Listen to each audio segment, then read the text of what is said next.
Alors bonjour à tous, je vais parler du sujet du quinquennat, de la consanguinité, ou plutôt des quinquennats de la consanguinité.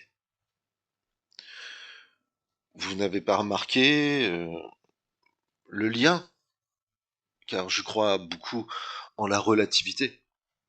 D'ailleurs que Albert Einstein, celui en qui je suis le plus grand admirateur, qui avait fondé la théorie de la relativité, que toutes choses qui ont quelque chose en commun ont un lien et s'assemblent. D'ailleurs, c'est comme ça qu'on a retrouvé la trace, ou les traces, de la création de Dieu, de l'univers, et aussi les traces de la création de la vie humaine, extraterrestre, ou ce que vous voulez. Donc, nous sommes actuellement dans un quinquennat consanguin. Et auparavant, nous étions dans des quinquennats consanguins.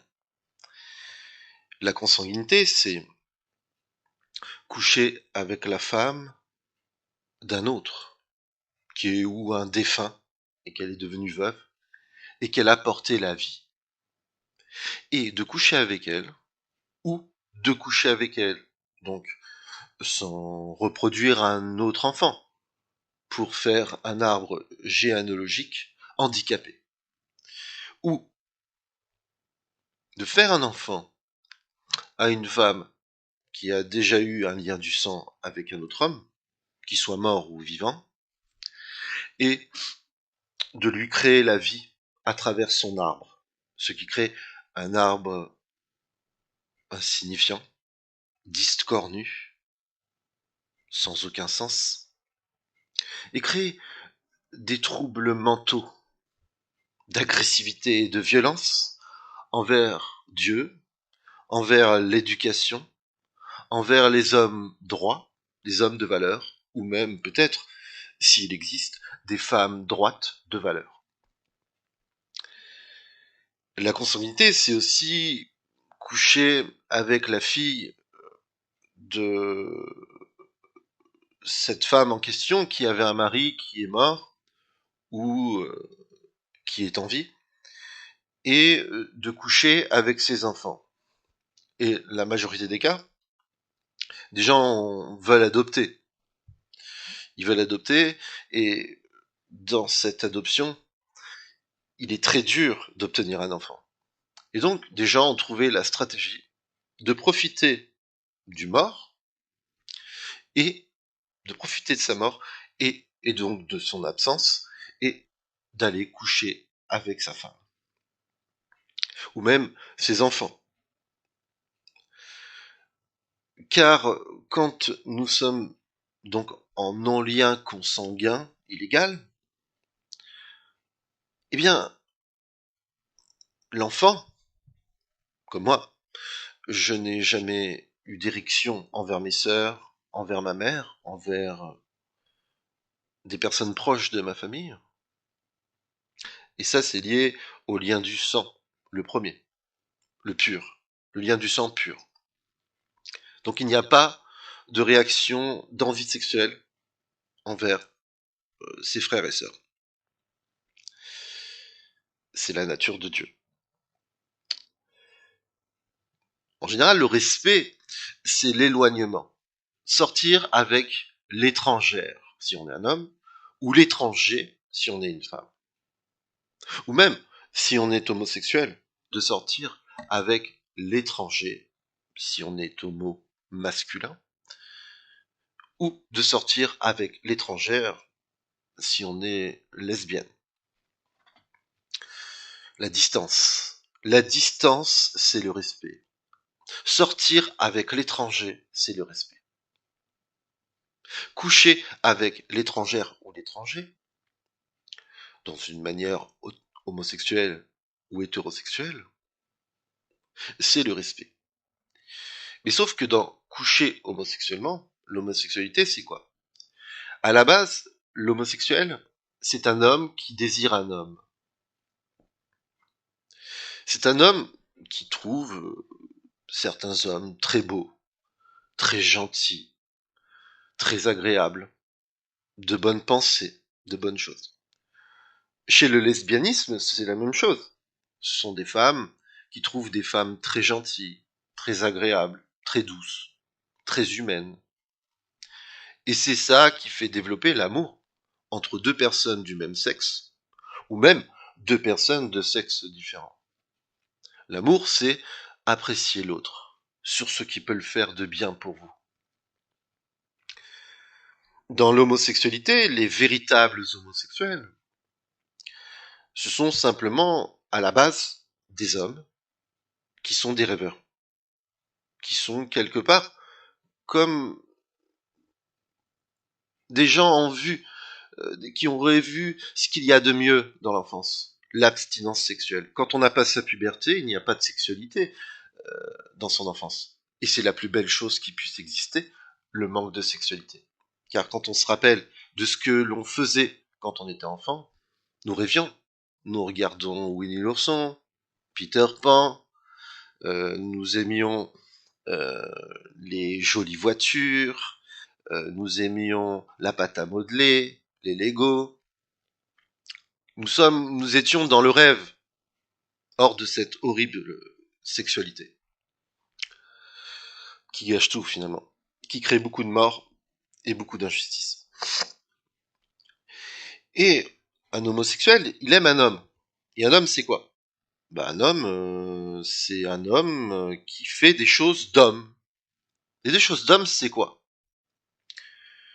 Des choses d'homme, c'est si on a un rapport homosexuel, il y a un lieu de consentement entre moi et mon partenaire masculin. Donc, je te fais ma déclaration d'amour. Je t'aime, toi en tant qu'homme, parce que tu me plais. T'es beau, t'es gentil, t'es agréable, t'es plein de bon sens, t'aimes Dieu.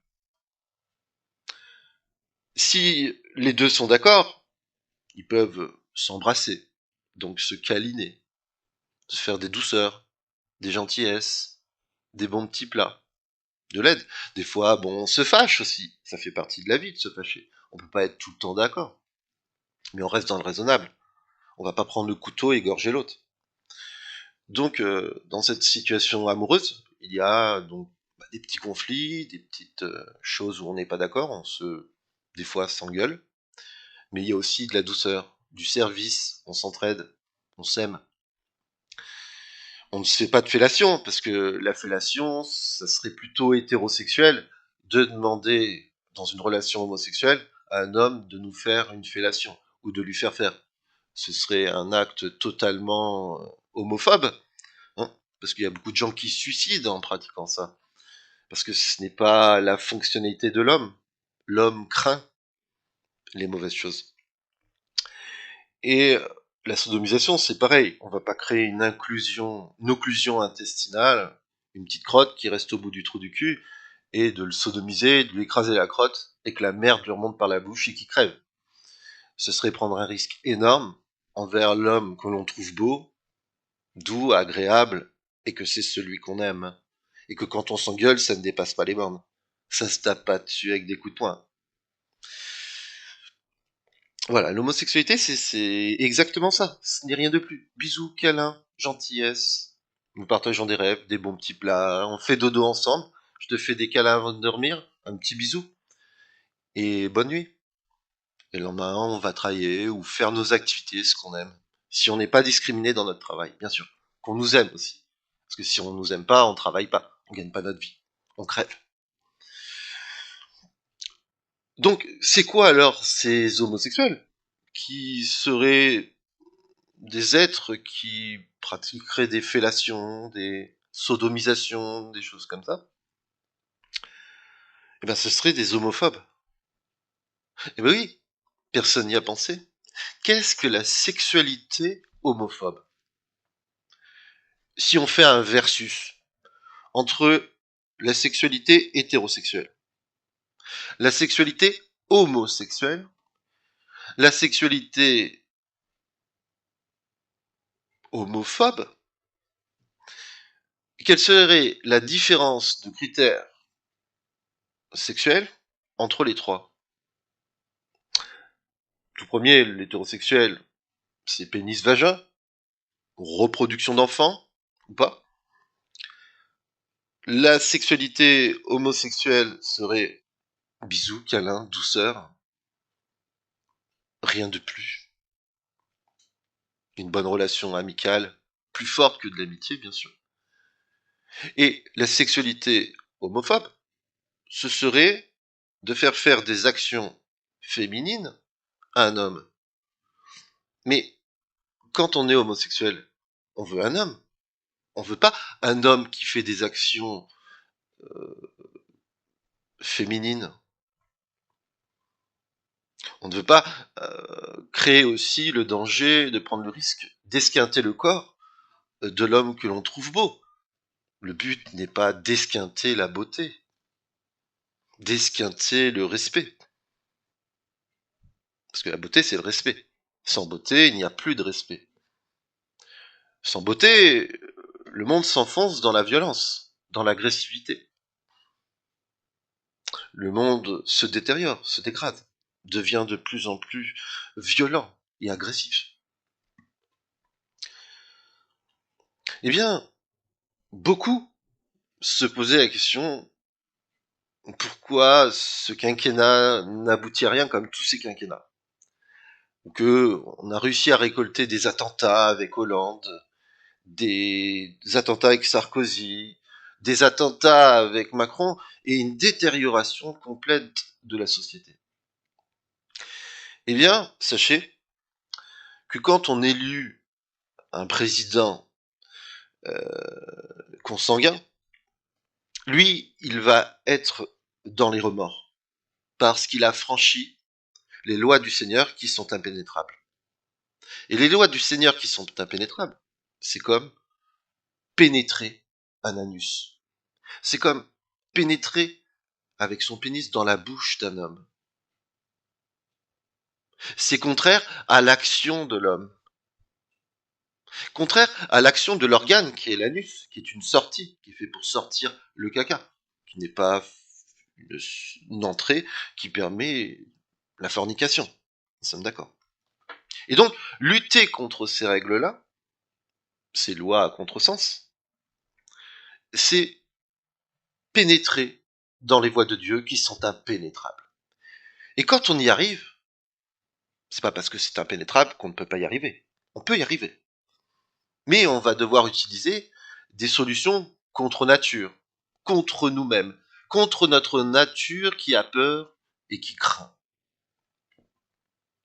Et donc, à ce moment-là, nous allons engager le pire des dangers de la société, la destruction de votre propre cerveau en commettant cet acte.